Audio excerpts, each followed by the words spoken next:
Bismillahirrahmanirrahim. Alhamdulillah wassalatu wassalamu ala Rasulillah nabiyyina Muhammad ibn Abdullah wa ala alihi wa sahbihi wa man walah, amma ba'd. Petikan daripada buku Nihayatul Alam, berakhirnya dunia ini, iaitulah tentang tanda-tanda kiamat. Tanda kiamat yang ke-58, zaman yakthuru fihi al-qurra wa yaqillu al-fuqaha wal ulama. Akan tiba masa ramai pembaca, ramai orang mengaji, ramainya graduan-graduan dari pengajian Islam, tetapi sedikit fuqaha, orang yang benar-benar memahami agama, orang yang memahami dan beramal dengan ilmunya, iaitulah orang yang alim, yang wara', orang yang faqih, yang memahami isi kandungan Al-Quran dan hadis. Rasulullah sallallahu alaihi wasallam bersabda bahawa salah satu daripada tanda-tanda kiamat ialah ramai pembaca tapi tak ramai orang yang alim. Daripada Abu Hurairah radhiyallahu anhu bahawa Rasulullah sallallahu alaihi wasallam bersabda, "Sayati zaman taksuru fihi al-qurra wa yaqillu al-fuqaha wa yuqbadu al-ilm wa yaksuru al-haraj." Qalu wa mal haraj? Qala al-qatlu bainakum. Ila akhir hadis. Terjemahannya, akan datang suatu masa di mana ilmu semakin berkurangan dan banyaknya,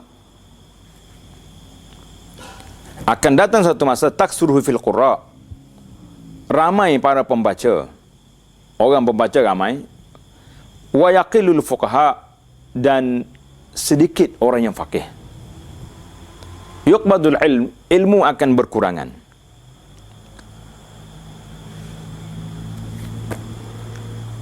Wa yaksurul haraj, dan banyaknya berlaku pembunuhan.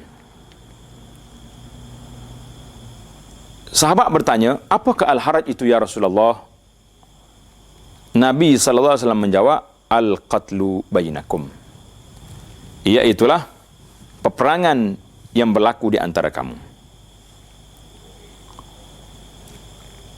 Akan datang suatu masa di mana Islam itu hanya akan tinggal namanya sahaja. Agama hanya bentuk sahaja. Dia panggil ritual, ibadat-ibadat yang lebih kepada acara rasmi saja. Kita pergi salat tapi tak tahu apa ruh salat. Kita baca Quran tak tahu apa isi kandungan. Al-Quran hanya dijadikan bacaan sahaja. Mereka mendirikan masjid, sedangkan masjid itu sunyi daripada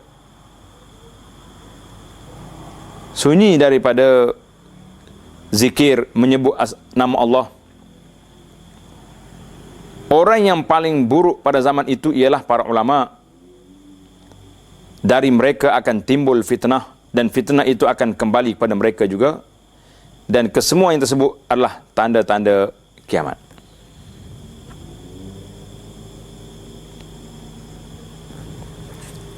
Hadis ini diriwayatkan dan disifatkan sebagai sahih oleh Al-Hakim dan disetujui oleh Imam Az-Zahabi. Juga diriwayatkan oleh Imam At-Tabarani dalam Al-Awsat. Kata Syekh Al-Arifi, yang punya laporan yang menyokongnya ada lahu syawahid fi sahihain.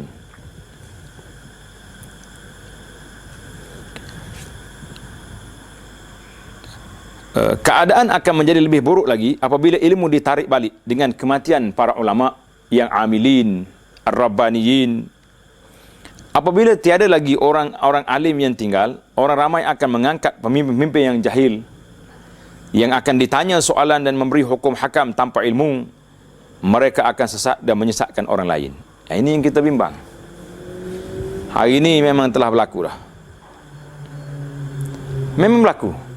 Tanya apa saja pun, dalam surat khabar ke, dalam radio ke, dalam TV ke, semua sudah naik taraf kita macam profesor sebab tahu. Semua benda kita tahu belaka, jawab belaka.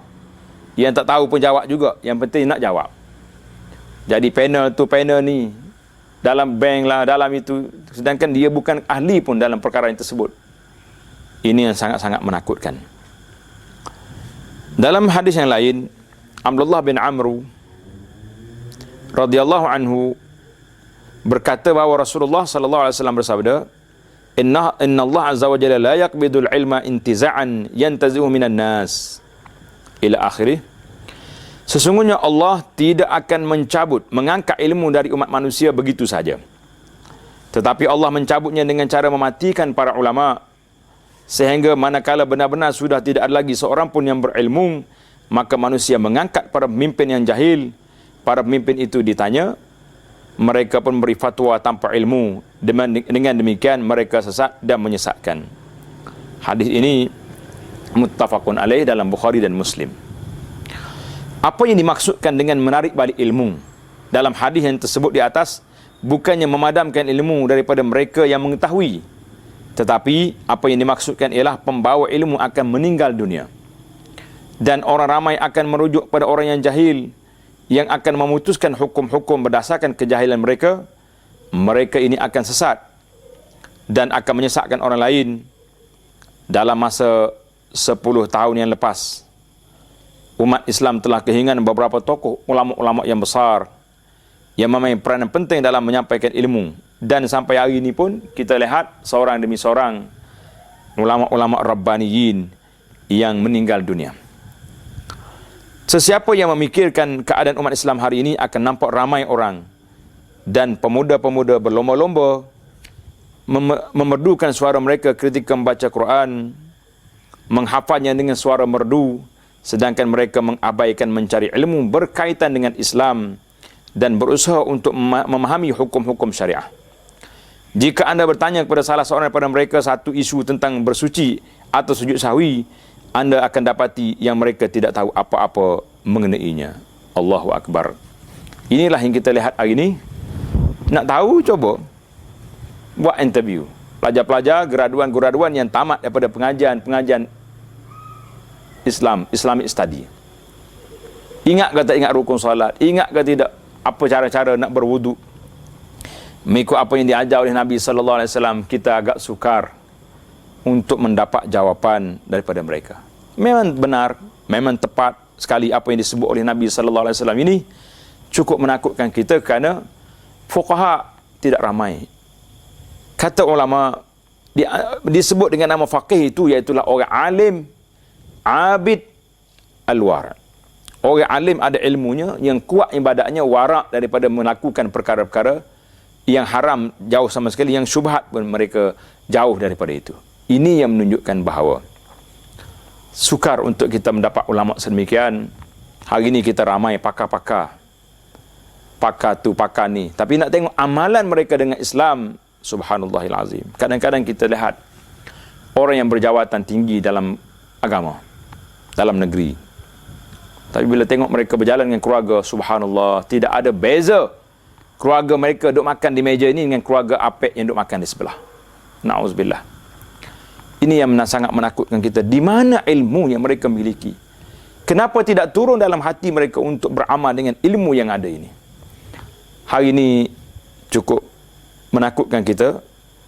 Kalau kita tengok perbincangan di alam maya, dalam Facebook, dalam apa-apa alat moden hari ini, semua bercakap ambil hadis Bukhari, belajar yang baru nak belajar ilmu hadis pun sudah pandai kritik Imam Bukhari. Dalam Bukhari pun ada hadis yang tak sahih. Bukhari pun, Imam Syafi'i pun salah, tak jumpa hadis. Subhanallahil azim. Cakap je besar, tapi kalau tanya dia tentang satu masalah pun nak selesai pun tak dapat. InsyaAllah, semoga Allah SWT selamatkan kita dan beri kepada kita kefahaman yang baik. Allah mafaqihna fiddin. Ya Allah, berikanlah kepada kami kefahaman yang benar dalam agama, supaya kami selamat, keluarga kami selamat, dan dapat menyelamatkan ummah daripada duduk dalam kejahilan dan terpesong daripada kefahaman yang benar. Kita akan jumpa lagi di dalam siri alamat kiamat yang lain, insya-Allah. Subhanakallahumma bihamdika asyhadu an la ilaha illa anta astaghfiruka wa atubu ilaik. Wa sallallahu ala nabiyyina Muhammad wa ala alihi wa sahbihi ajma'in walhamdulillahi rabbil alamin.